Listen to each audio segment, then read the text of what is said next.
The Last Friendly Dragon. Once upon a time, in a peaceful valley surrounded by misty, towering mountains, lived the last dragon in the land. His name was Ember. Unlike the dragons of old stories, fierce, fire-breathing creatures with sharp claws and even sharper tempers, Ember was gentle and kind. His shimmering green scales sparkled in the sunlight, and his warm golden eyes held no anger, only compassion. But the people of the valley didn't know this. All they had ever heard were terrifying tales of dragons stealing livestock, burning crops, and roaring so loudly that mountains shook. So, when Ember flew overhead, the villagers would panic. "A dragon!" someone would shout. "Run! Hide!" Children would dash indoors, and shopkeepers would slam their shutters closed. Ember, watching from above, would sigh deeply. "They think I'm scary," he said one day to himself. "But I've never hurt anyone. I only want to help." And it was true. Ember used his warm breath to coax flowers to bloom in the colder months. He guided travelers lost in the forest by creating glowing trails of fireflies. Once, he even stopped a storm by flapping his enormous wings, calming the raging winds. But none of that mattered to the villagers. To them, a dragon was a dragon, and dragons were dangerous. One evening, as the sun dipped behind the mountains and painted the sky orange, Ember decided to go for a walk near the edge of the forest. As he ambled along listening to the birds chirp, he heard a soft cry. Curious, Ember followed the sound until he found a young girl sitting beside a broken wagon. Her dark hair was messy, and tears streamed down her cheeks. The wagon's wheel had snapped in two, and her horse had run off in fright. She looked so small and helpless in the fading light. Ember stepped closer and gently said, "Are you all right?" The girl froze and turned to look at him. Her eyes went wide and she scrambled to her feet, ready to run. "Wait," Ember said quickly. "I won't hurt you, I promise." The girl hesitated. "You're a dragon," she whispered. "Aren't you supposed to be scary?" Ember shook his head and gave her the warmest smile he could. "Not all dragons are scary. My name is Ember. Can I help you?"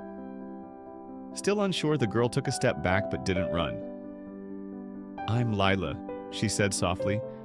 "My wagon wheel broke, and now I can't get home."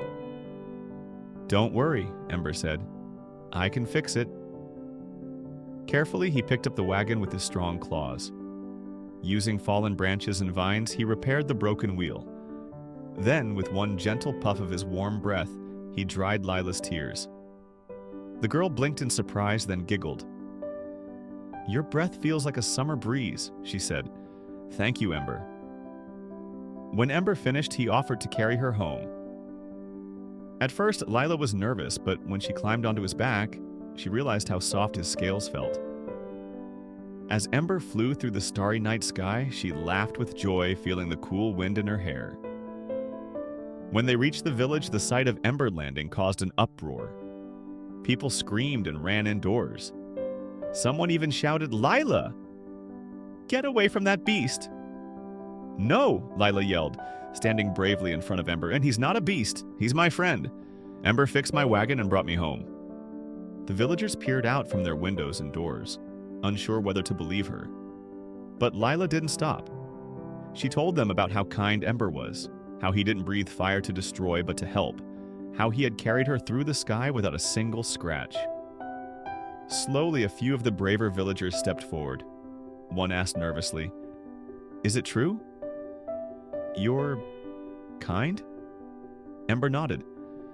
"I only want to help," he said softly.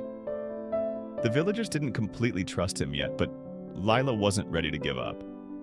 Over the next few days, she visited Ember and brought her friends along. He showed them his cave filled with sparkling, colorful stones and told them stories of the stars. He even used his warm breath to cook their food and light small campfires. Word spread quickly through the valley. Soon, more villagers came to meet Ember, bringing gifts of fruit and bread. They saw how gentle and helpful he was. Little by little, their fear melted away, replaced by trust. One day, when the first snow of winter blanketed the valley, Ember flew from house to house, using his warm breath to keep the villagers' homes cozy. He even made paths in the snow so people could walk safely. When spring came, the villagers invited Ember to their festival. He painted the skies with colorful smoke trails, making the children cheer with delight. Ember was no longer alone. The people he once feared had become his friends, and the valley became a place not of fear but of joy and wonder, thanks to the dragon who taught them the power of kindness. As the stars glittered above, Ember lay on the hill overlooking the village, his golden eyes filled with happiness. "Maybe being different isn't so bad after all," he whispered to himself. And from that day on, Ember wasn't just a dragon. He was their dragon. The end.